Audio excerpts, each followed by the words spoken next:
20 minute সময় হয়েছে, কি ব্যাপার, উনি এখন আসেন না কেন? ওনাকে আমি আবার ফোন করলাম, আমার ফোন ধরে না, আমার ফোন ধরে না।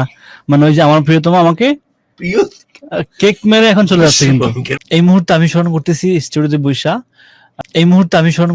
স্টুডিওতে বৈশা ভালোবাসার বাংলাদেশ 94 ঢাকা এফএম, 90.4 ঢাকা এফএম।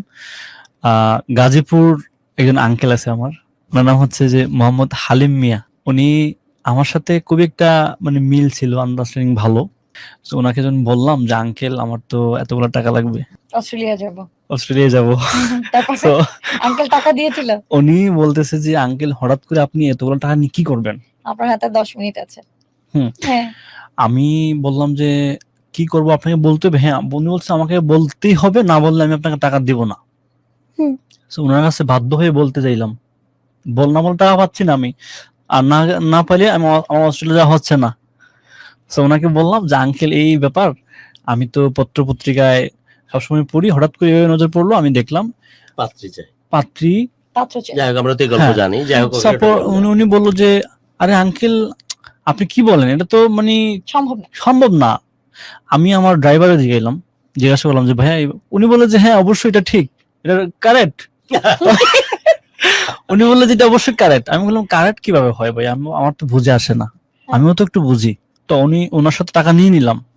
টাকা নেওয়ার পরে এখন আবার মেয়ে আমাকে ফোন করছে, বা আমি আবার নক করলাম। তখন মানে এই এয়ারপোর্ট পরের থেকে মানে কন্টিনিউ দিনই রাত্রে কথা, মানে দিনই রাত্রে কথা, কথার উপরে চলে আমাদের। আমি ডিউটিতে যখন যাই, আমার সহকারী যারা আছেন ওনারা বলেন তোর এত মানে এক ধরনের ভালোবাসা অনুভূতি গ্রো করা শুরু করেছে। হঠাৎ করে আমি বুঝলাম না, মানে আমি এখন অন্ধ হয়ে গেছি এক কথায়। তারপর আমি ওনার সাথে কথা বলি, কন্টিনিউ বলার পরে উনি বলতেছে যে আসলে আপনি তাহলে চলে আসেন। এবার চলে আসেন কোথায়? এবার আপনি ইয়াতে আসেন, এই যে আপনার গাবতলী আসেন।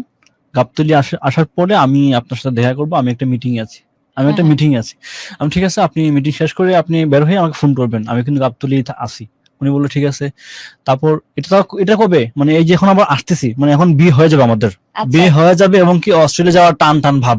আচ্ছা আচ্ছা আচ্ছা আচ্ছা, হ্যাঁ হ্যাঁ হ্যাঁ, এটা তাও 2 মাস পর। আচ্ছা, বুঝতে পেরেছি। হ্যাঁ, তারপর 2 মাস পর, 3 মাসের মাথায় এইভাবে কথা হলো। তো আমি বললাম যে ঠিক আছে আমি আসতেছি।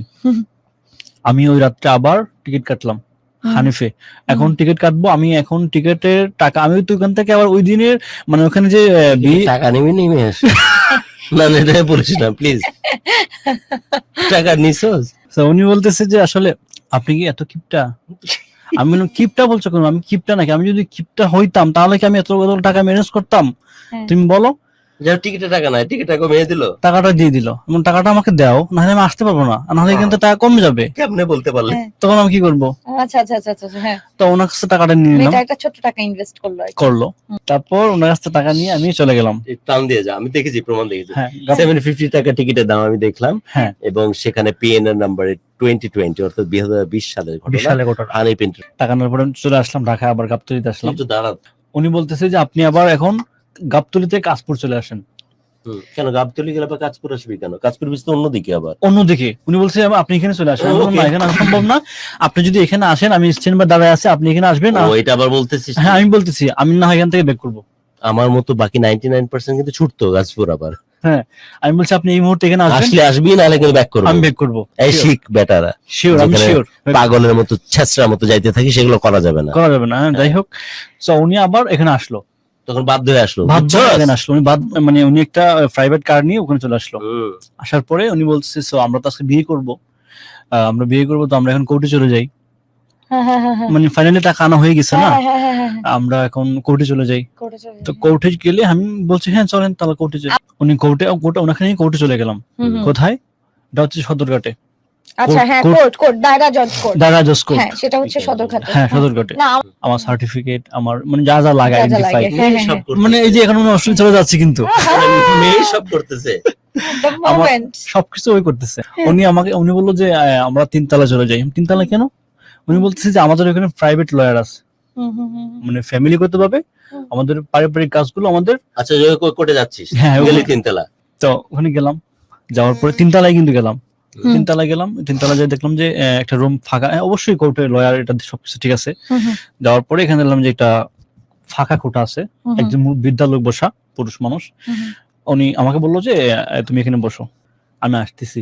ঠিক আছে, আমাকে একটা ফর্ম দিল, মানে ইমিগ্রেশনের যে ফর্ম গুলো থাকে না, আমাকে একটা ফর্ম দিল যে ফিল আপ করার জন্য, আপনি ফিল আপ করেন।